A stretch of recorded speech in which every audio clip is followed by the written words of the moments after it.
Hello, this is Breakfast with Naga Chetty and Charlie Stayt. Good morning to you. Just after 7:30. Thanks for joining us. The economic emergency caused by the pandemic has only just begun. That's the warning from the Chancellor. It was when he set out his spending plans yesterday. He promised billions on health, education and infrastructure, but despite this, it's forecast that 2.6 million people could be unemployed by next year. Chancellor Rishi Sunak joins us now. Very good morning to you, Mr. Sunak. Thank you for your time this morning. I want to start, if we may, with the freeze on public sector pay. And I'm going to hand, in a way, this question over to one or two people who've been in touch with us. This is, why not teachers, bus drivers or local council workers? How would you explain to a bus driver, you have to cast our minds back a little bit, to the risks they took early on and the lives that were lost, and explain to someone who does that job why they don't deserve a pay rise? Well, thank you, Charlie. I think if you take a step back and you talked about the economic emergency, that's the context which we're dealing with. So we've got record levels of borrowing and debt, an economy that's suffering enormous stress.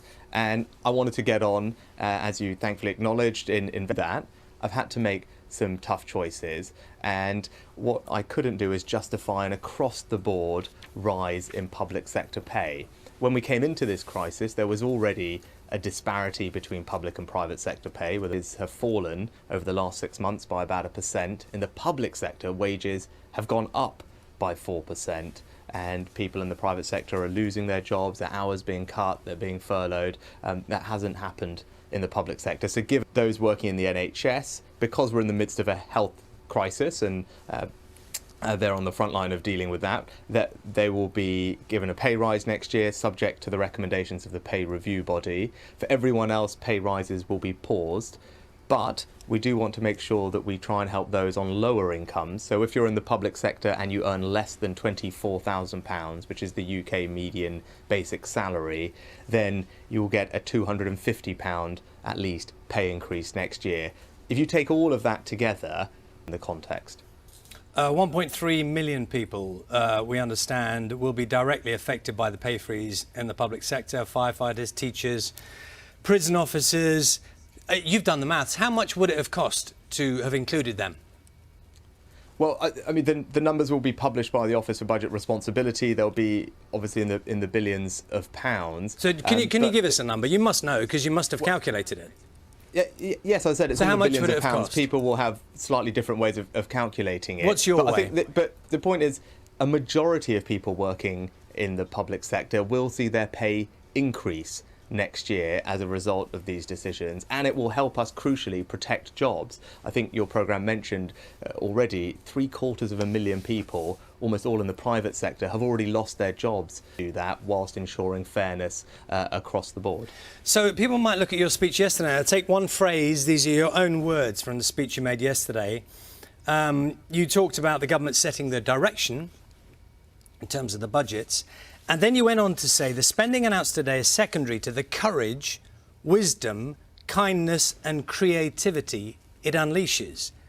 Now, I go back to my original question, which is, talk about courage, kindness, wisdom.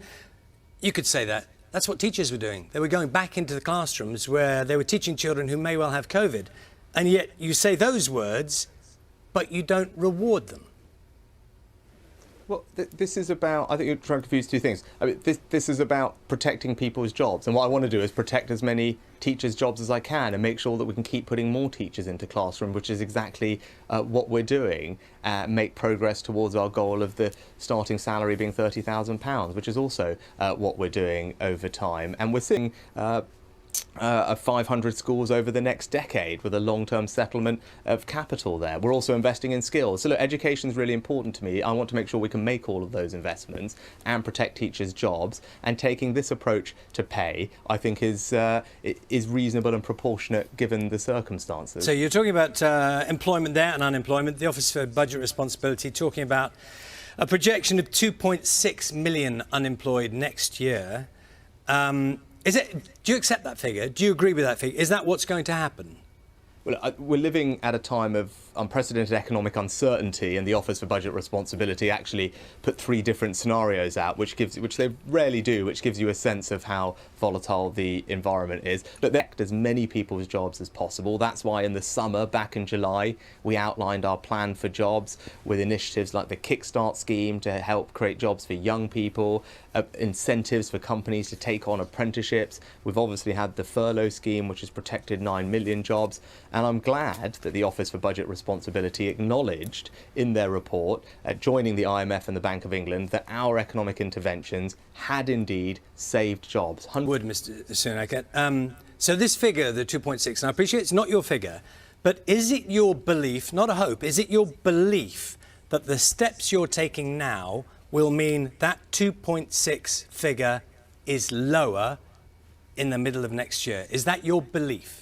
So actually, rather than my belief, it's a statement from the Office for Budget Responsibility that that figure would have been higher had we not taken the steps that have helped mitigate some of the damage, reduced the level of unemployment, the level of business failures. So I am confident that the measures we've taken throughout this crisis have helped keep that number lower than it otherwise might have been. But people should know that we're not done.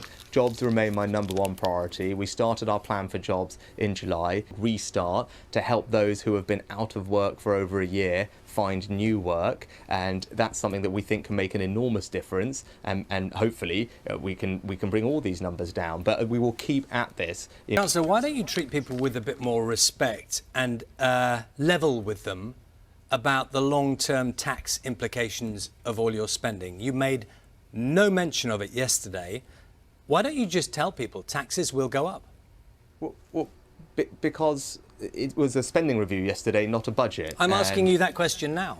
Well, and I'll give you the same answer. It wouldn't be appropriate for chancellors, any chancellor, to speculate about future tax policy, because that has real-world implications. And as you would find from any chancellor, they would talk about fiscal policy at a budget. And obviously, we have said consistently throughout this is the scale of the borrowing that we're undertaking this year is obviously not sustainable. Record peacetime highs in borrowing and debt. The forecasts that were set out yesterday show us on a path where that continues to be at very elevated levels. Now, that's not a sustainable position. I've been very clear about that. We will need to look at how we can make sure we have a strong set of public finances, not least because part of the reason I've been able to react comprehensively and generously in trying to support people during this crisis is because I inherited a strong economy, a strong set of public finances, thanks to decisions made by my Okay, let's not go backwards. I really want to move forward. That's something we will want to return to. The question was a straightforward one in a way. I don't understand why it's so hard for you to say to people that in future taxes will have to go up to pay for what I'm doing now. Why is that so difficult? Because it wouldn't be appropriate for a chancellor to comment on future fiscal policy because it has a real world impact. What people need to know is that what our primary focus is right now is helping people to get through this crisis, protecting both their health and their jobs. And when we have more clarity once we're through this about the outlook, we'll have a new set of forecasts and numbers, which is quite significant. So we don't quite know exactly what the scale of the issue is. But people can see yesterday that we had to start making some tough choices to enable us to deliver the things that we want and people's priorities, whilst making sure that we have public finances that can be on a path to being more sustainable. And that's a sense of where we're heading. OK, let's rattle through a couple more issues. Universal credit wasn't included in the spending review yesterday. The decision on that £20 extra universal credit is currently in place until next April. Why don't you clarify what the situation will be for people then, and tell us whether it will be extended so that people, you were talking about planning, so that people can know in advance?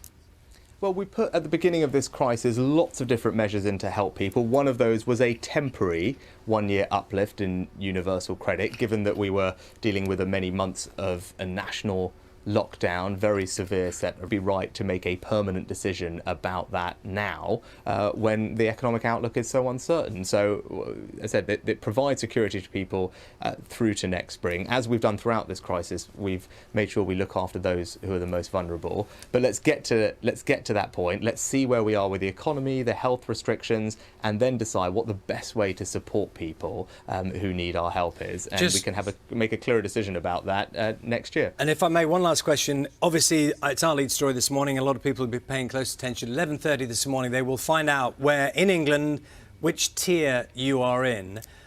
These are crucial decisions for health reasons, also in terms of businesses that can or cannot open.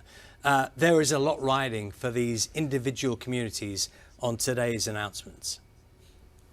No, that's absolutely right. And I know people, are frustrated. Of course, it's frustrating living under restrictions, especially the last month has been difficult for everybody. See a tangible change wherever they are compared to the last 4 weeks where we've been living with these difficult restrictions. As you saw on Monday in the statement the Prime Minister set out, there are significant differences to that, regardless of the tier. So more of our life can resume, more of our economic activity can resume. I know, obviously, how difficult this is, not just for families, but for businesses. We've put a lot of support in direction, and of course, although Christmas is not going to be normal, hopefully after the last 4 weeks we can move to a better place and more testing. There's some light at the end of the tunnel.